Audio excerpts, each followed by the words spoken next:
आज पवित्र चैत्र शुक्ल प्रतिपदा युगार्ध 5128 विक्रम संवत 2083 राष्ट्रीय तथा हिंदू नववर्षर आपण मानक अनेक अनेक शुभेच्छा और अभिनंदन। विभिन्न कारणरू आज दिवस आम समस्त एक महत्वपूर्ण दिवस कहुए। सृष्टिकर्ता ब्रह्मा आज दिवस रे सृष्टि सर्जना आरंभ करथिले एवं काल गणना आरंभ होइतिला।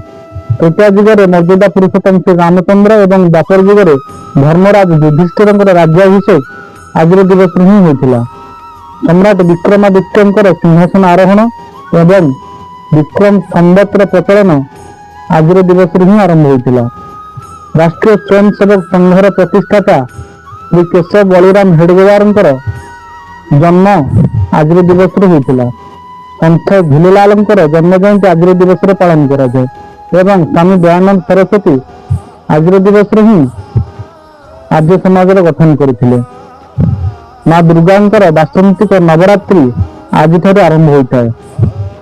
यह छड़ा जदि आपण प्रकृति एवं परिवेश को देखिए तबे मध्य आपन को अनुभव होबो जे एक नूतन समय आरंभ होउछि।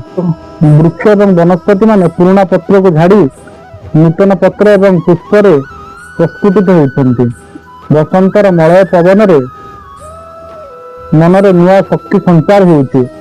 एही परम पवित्र समय रे आसंता आमे समस्त हर्ष उल्लास रे एही हिंदू नववर्ष को पालन करिबा।